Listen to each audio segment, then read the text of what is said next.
This happened last spring on the outskirts of Boulder, Colorado. I hike often. Nothing extreme. Always marked trails, a few hours at most, usually before work. I usually go alone. It's always been that way. It's simpler. Doesn't depend on anyone, just walking. There's a network of trails west of the city that I'd done many times before. Wide paths, clear signs, close enough to town that it never truly feels isolated. That morning everything felt normal. Cold air, overcast sky, but no threat of rain. The parking lot had a few cars when I arrived around 6:40. I locked the car, put on my backpack, stepped onto the trail. For the first 30 minutes, nothing stood out. I passed an older couple heading back. We nodded at each other. That was it. The first strange detail wasn't something I saw. It was timing. I stopped near a bend to tie my shoelace. When I stood up, I heard footsteps stop as well. Not directly behind me, more to the right, past the trees. I stood still for a few seconds. I heard nothing but the wind moving through the branches. I assumed it was another hiker adjusting their pace. Sound carries easily there because of the curves. I kept walking. A few minutes later, I deliberately slowed down.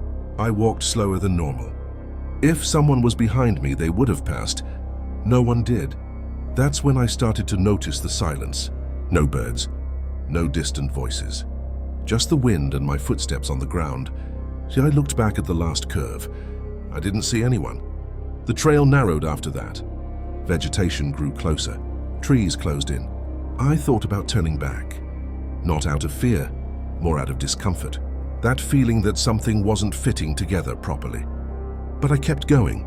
Further ahead, I noticed footprints off the main trail, running parallel to it, same direction, similar spacing to my own. They weren't deep. They looked recent. I stopped again, drank some water, listened. That's when I heard someone breathing. Not too close, but not far either. I called out loudly, a simple hello. No response. I waited a bit longer, long enough for my legs to start tensing up. Then the breathing stopped. I decided to turn back. I didn't run. I just turned around and started walking back. After a few steps, I noticed something that froze me. The footprints were now in front of me, not behind. Someone had passed me while I was standing still. Off the trail, without making a sound. My heart started racing, but I kept my pace. I didn't want to look nervous, even though no one was visible. Soon after, I heard footsteps behind me, this time clear. No attempt to hide them. I didn't look right away. I kept walking. When I finally worked up the courage to turn, I saw a man at some distance. Baseball cap, plain jacket, nothing that stood out. He stopped when I stopped. I asked if everything was okay. He didn't answer. He took a step forward. I started walking again, faster. He followed. Not running, keeping the distance. When the trail began to open up and the parking lot came into view, the footsteps behind me slowed. Then they stopped. I didn't look back this time. As I reached my car out of breath, everything looked normal, except for one detail. The driver's side mirror was folded inward. I never do that. I got into the car, locked the doors, sat there for a few minutes staring at the trail entrance. No one came out. Later that day at home, I opened a map of the area. That's when I noticed something I never had before. There were several parallel access paths alongside the main trail, old unmarked routes, paths where someone could walk alongside the trail for a long time, without being seen, watching. I never went back to that place. I still hike, but never alone. What unsettles me the most isn't thinking about what that person could have done.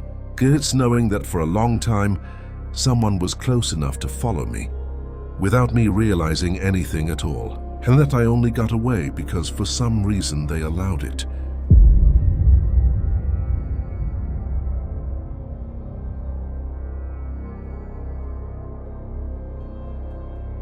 I always thought the worst thing that could happen on a remote trail was getting lost. After what happened to me, I realized that doesn't even come close. This happened a little over 2 years ago. In early fall, in a sparsely visited area near Ely, in northern Minnesota, I've been hiking alone for a long time. I've always preferred places outside official routes, specifically to avoid people. That weekend, the plan was simple. Hike for a few hours, set up camp and head back the next day. The weather was perfect. Light, cold, overcast sky, no sign of rain. Everything felt almost too normal. After about 3 hours of walking, I started to notice that the forest was too quiet. Not the usual silence of dense woods, but an empty silence. No birds, no insects. Not even the distant sound of wind in the trees. I remember stopping and taking off my backpack just to listen better. Nothing. I kept walking, trying to ignore the strange feeling. That's when I saw the first thing that was out of place. An old boot lying in the middle of the improvised trail I was following. There was no pair, no recent footprints. It looked like it had been placed there on purpose. I assumed it belonged to some careless hunter and kept going. Minutes later, I heard footsteps behind me. They weren't steady. 2 or 3 steps, paused, then a few more. Every time I stopped, the sound stopped too. I turned around quickly twice, but I didn't see anyone. The forest was dense, with thick trunks and very little visibility between them. My instinct told me to turn back, but I was no longer sure which direction back even was.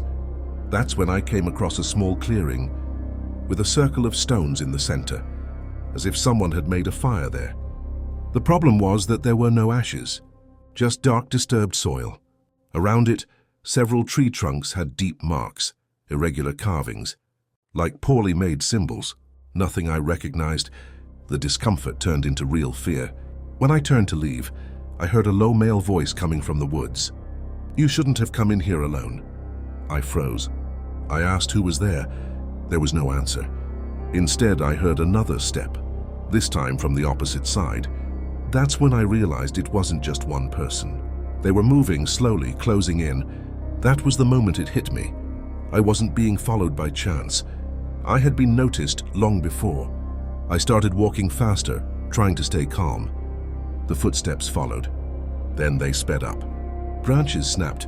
Leaves were crushed underfoot with no attempt to hide the noise. Someone laughed. It wasn't a normal laugh. It was short, dry, like a signal. I ran. I don't know for how long. I only know my legs started to give out, and the air felt too heavy to breathe. At some point, I saw a stream and followed it. Knowing that water left the stream's tracks, I saw 3 men standing among the trees, all staring straight at me. Dirty clothes, blank expressions. One of them was holding something long and metallic. Another simply pointed deeper into the forest, as if showing me where to go. That's when one of them spoke. "If you ran this far, you can run a little more." It didn't sound like a threat. It sounded like certainty. I turned and ran again without looking back. At some point I tripped, rolled down a short slope and fell near a dirt road. I don't know how I got there. I only know I heard the sound of an engine in the distance and started screaming like I never had before. A truck stopped. The driver took me to the nearest town. I tried to explain what had happened, but the words wouldn't come out right. He just said that area was better avoided and didn't ask any more questions. I went home that same night. I never filed a report. I never went back to that place. I still hike, but never alone and never off marked trails. Sometimes at night, I still think about that voice telling me I shouldn't have gone in there alone. What scares me most isn't remembering their faces. It's thinking about how many people entered that forest and didn't run fast enough.